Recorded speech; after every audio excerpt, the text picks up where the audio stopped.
The American ambulance industry has been given an impossible task: provide an essential service to our communities without enough resources to be successful.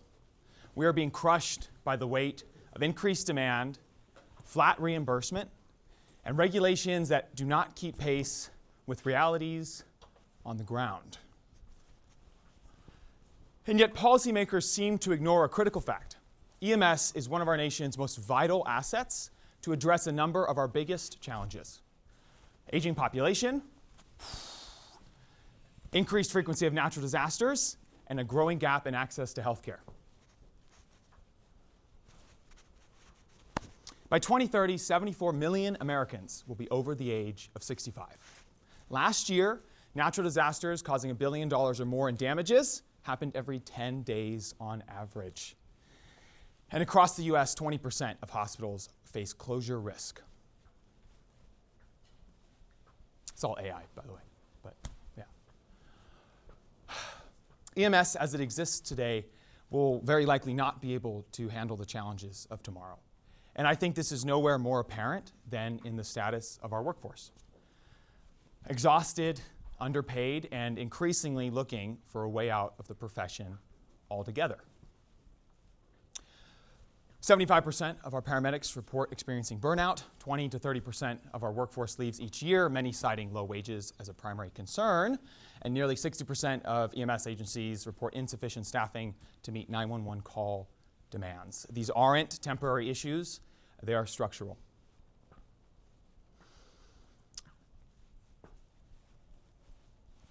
Many of you in this room are doing things, advocating for policies to address these issues and ensure EMS has another 60 years.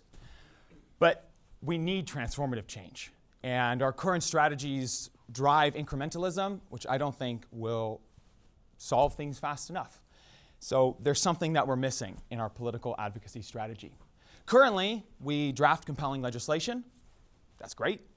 We develop relationships with legislators, also great. And we showcase events that highlight our service and dedication of our team. All important things. But again, there is something missing. This one missing piece has moved mountains in policy. It has changed so much, and it is severely underinvested in our industry. People. Not just a couple advocates.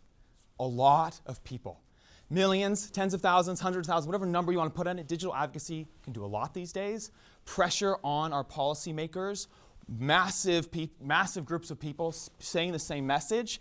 It's the network idea, right? One person shares their message online and shares it with others. Digital campaigns, petitions, TikTok videos can get millions of views overnight. As long as we are sharing the same message, being organized, and driving the things that are most important to us, I really do think we can get the change we want to see in the world.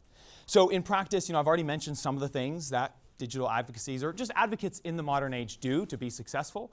It's petitions, it's videos, it's events, right? To bring visibility to our issues is an amazing way to pressure politicians to doing the things that we want and to do them quickly and effectively and not to cut corners because this stuff matters. So let me give you a great example. It's 2020, think back to that, and the private music venue industry was legally excluded from COVID relief grants. And industry owners saw just demise. We're done now, right? We're not going to survive. Well, they went online and shared their story. They made a private financial crisis a public issue, and it worked. The hashtag Save Our Stages campaign pushed 2.1 million people to contact their Congress members. 2.1 million people. And Congress passed the Save Our Stages Act with $16 billion in dedicated funding for that industry. This has worked, and I really do think it is an opportunity for us in the industry. And it's not just that one case study. I'm sure we can all think of a couple right in our heads where mass advocacy did things: nurse staffing ratios, parents fighting digital drug marketplaces, AI regulations. I mean, these people have sometimes beat $39 million lobbying efforts, right, especially in the AI industry, and they're successful, right? So I think there is validity in this. Personally, in my experience, it's been both fun and impactful to do. So what does it look like in EMS? Again, AI generated, but this is what I could see in a future conference, right? It's a subsect of government affairs, mass advocacy, right? And it requires a lot of intelligence and a lot of various stakeholders. It's not just a social media thing. It's a lobbying thing. It's a strategy thing. It's an operations thing. But it's all of this for a new playbook, right? It's the mass advocacy playbook, which I think could be successful, as I've said 8 times. We need our organizers, right? They are the people who are driving this. They are coordinating the voices, because one-off random voices, sure, they do something, but it doesn't build the pressure over time that we need, right? So we need the right strategies and the right messaging, and then we need the right tactics and the right spaces to really move this along. It can't be random. And then our champions, right? Who in our agencies is already making videos on TikTok, probably just about some funny stuff, right? Who's casually researching policy because they also know that EMS is highly regular, that healthcare is in trouble, so they're learning. And who's just looking for purpose beyond their current way of life. And so those people are going to be the ones driving, here I'm getting behind, driving our movement, right?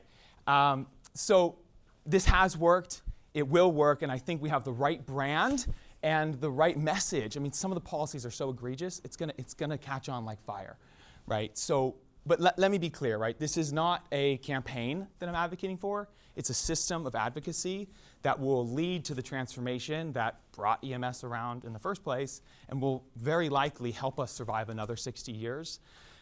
It's hard work, but personally, when I'm learning about this EMS policy, it has to change dramatically and quickly.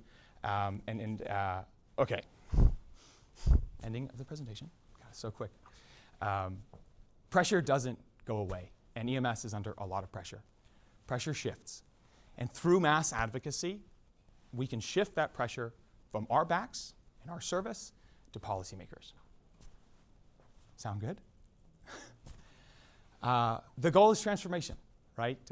I heard last night when talking to one of your colleagues, EMS lost its spark, right? And in order for us to validate our private service to the world, innovation is key. No one wants to buy a BlackBerry, right?